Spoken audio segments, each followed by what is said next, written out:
In today's video, we're going to walk through Zaprite's brand new point of sale feature. Now, the point of sale app can be used on any web-enabled device and is optimized for mobile phone and tablet usage. This is going to allow you to be able to receive Bitcoin and fiat payments in every single environment or situation that you find yourself in. Now, customers of our invoices and payment links have already been enjoying the simplest way to receive Bitcoin for their business. And now those same customers and new customers can receive payments seamlessly in person with this point of sale feature. So to get started here, we're going to navigate over to the point of sale tab here on the left-hand side. Now in this point of sale dashboard, we're going to see previously created point of sales, but we're going to go ahead and create a brand new one here. Now I'm going to use one of those previously created ones later in the demonstration. So I'm going to keep this setup very nice and simple. I'm just going to name this event. I'm going to put the description as admission. You can denominate to any currency we want. We're going to default to the US dollar here. If your business requires for you to add tax, or if you wanted to add a tax, you can do so here. But I'm going to leave this empty for our example. And just as this field states, you can add any internal notes that are important for your business on the back end here in the internal notes section. Now, the next section is the options. Now, depending on your good or service, these may or may not apply. The first one being required fulfillment. You can check this box or uncheck it. If checked, orders will be marked as paid upon payment. You will then be able to manually mark orders as complete. So depending on how you're doing your fulfillment for your good or service on the back end, this may be important. And the next one is disable the payment notifications to marketing@zaprite.com. The email here will be the email that you use to log into Zaprite, the default email for your business. Now, the next section here is depending on how much information you need to know about your customers, and you will ask for this information during the checkout process. As most of these fields, depending on the good or service, you may need a name, email, address, phone number, or note. You can check whichever ones apply. For this example, I'm going to make this nice and easy for our potential customer and leave it empty.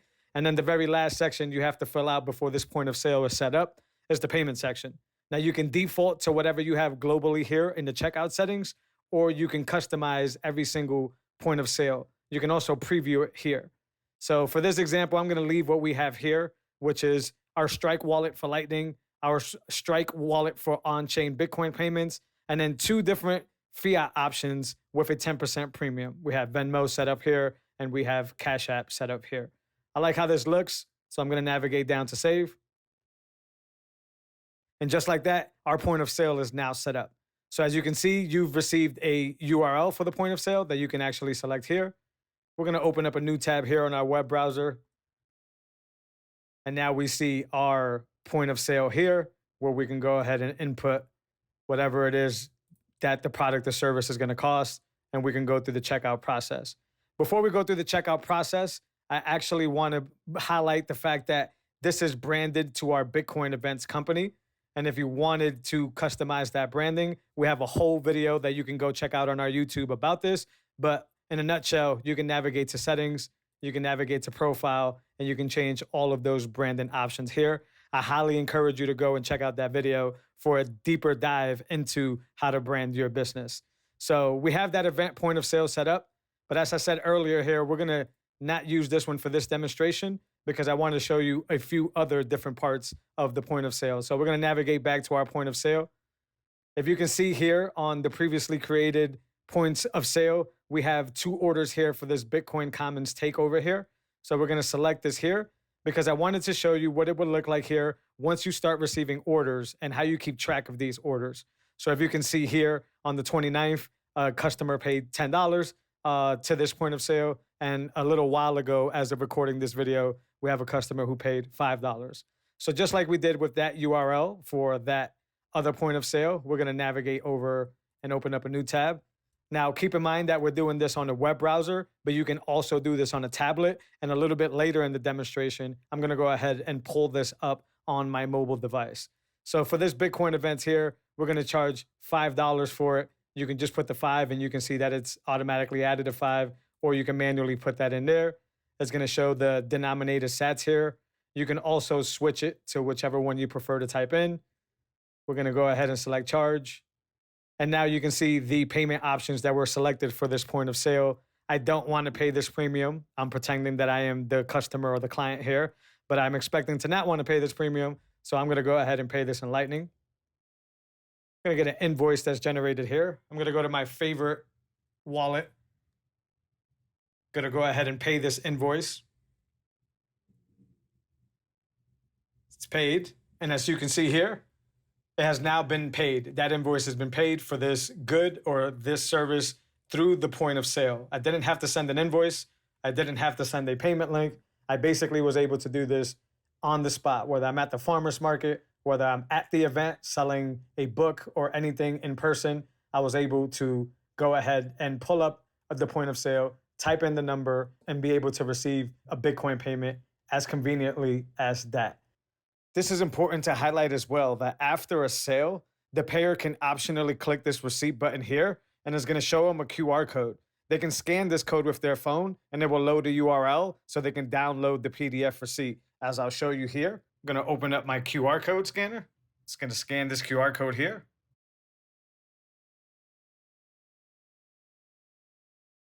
And it's going to allow me to download this receipt here, which I can go ahead and open up. If you select here, you'll see that there's a receipt available for the payer. Now, this is very handy in situations where you don't need to collect the customer's email at the point of sale, but you want to offer them the receipt option if they request one. The beautiful part about this is it doesn't actually have to be a physical product. If I was a podcast producer and I pulled into a session and I needed to charge my client there on the spot, I could go ahead and pull out a POS for my podcasting services, be able to type in the amount, and also be able to go through this process and be able to get paid conveniently in Bitcoin. So we're going to navigate over to our point of sale. And as you can see, that brand new one, a little while after this one, has also been logged here. We can dive deeper and be able to get all those details here.